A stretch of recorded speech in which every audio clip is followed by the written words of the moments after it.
انور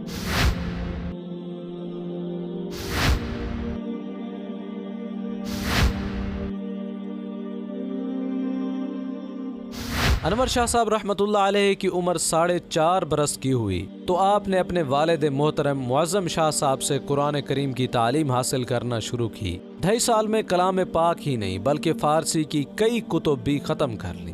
والد صاحب نے آپ کو گلستان، بوستان، جامی، نظامی، خسرو دہلوی اور جلال الدین درانی کی کئی کتب پڑھائیں۔ اس طرح آپ کو فارسی زبان پر اچھی دسترس حاصل ہو گئی۔ اس کے بعد آپ نے مولانا غلام محمد سے عربی پڑھنی شروع کر دی۔ اس زمانے میں ہزارہ علم کا مرکز تھا اور اس کی شہرت تھی۔ انور شاہ صاحب نے ارادہ کیا کہ مزید اعلیٰ تعلیم ہزارہ جا کر حاصل کی جائے۔ ہزارہ میں آپ نے 3 سال تک فلسفہ اور منطق کا گہرا مطالعہ کیا۔ ہزارہ میں تحصیل علم کے بعد آپ کی پیاس بجھی نہیں۔ اس زمانے میں آپ نے دیوبند کا ذکر سنا۔ وہاں کے علمی ماحول اور اساتذہ کی شہرت سن کر آپ 1307 ہجری 1899 میں دیوبند تشریف لائے۔ دیوبند پہنچ کر آپ نے وہاں مسجد قاضی میں قیام کیا۔ مسجد کے متولی قاضی احمد حسن صاحب نے دریافت کیا، آپ یہاں کس غرض سے آئے ہیں؟ انور شاہ صاحب نے بتایا، مولانا محمود حسن سے علم حاصل کرنے کے لیے کشمیر سے آیا ہوں۔ قاضی احمد حسن صاحب نے شاہ صاحب کو کھانا کھلایا اور اسی وقت مولانا محمود حسن کے پاس لے گئے۔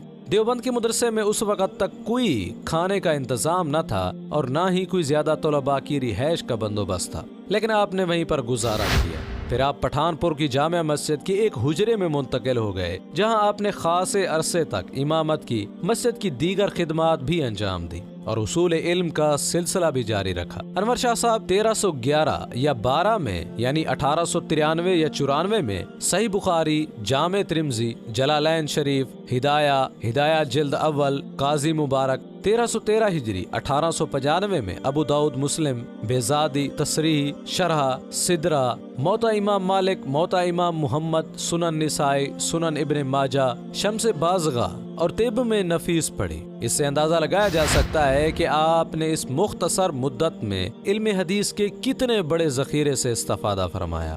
آپ نے جن بلند پایا اساتذہ کرام سے فیض حاصل کیا، ان میں شیخ الہند مولانا محمود الحسن، مولانا خلیل احمد سہارنپوری، مولانا اسحاق امرتسری، مولانا غلام رسول جیسے جید علماء کرام شامل ہیں۔ دیوبند سے فارغ ہونے کے بعد انور شاہ صاحب گنگوہا تشریف لے گئے۔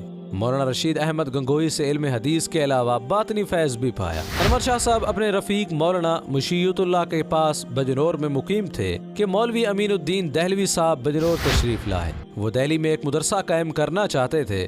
دہلی پہنچ کر 1315 ہجری 1897 میں چاندنی چوک کی سنہری مسجد میں مدرسہ امینیہ کی داغ بیر ڈالی۔ یہ مدرسہ بے سر و سامانی کے عالم میں چند طلباء کے ساتھ شروع کیا گیا تھا، لیکن شاہ صاحب نے مختصر عرصے میں اس مدرسے کو اتنی ترقی دی کہ یہ ہندوستان کے بڑے بڑے مدارس کی ہمسری کرنے لگا۔ ربیع الاول جون 1901 تک شاہ صاحب نے مدرسہ امینیہ میں تدریس کے فرائض انجام دیے۔ پھر آپ کو اپنی والدہ محترمہ کے انتقال کی خبر ملی تو آپ کشمیر تشریف لے گئے۔ کشمیر میں پھیلی ہوئی جہالت، بدعتوں کے چلن اور دین سے بے پرواہی کے باعث آپ کے دل پر گہری چوٹ لگی۔ آپ نے بارہمولہ کے رئیس خواجہ عبدالصمد ککرو کے اصرار پر مدرسہ فیض عام قائم کیا اور 3 سال تک اس مدرسے کے انتظامات اور تدریس سے منسلک رہے۔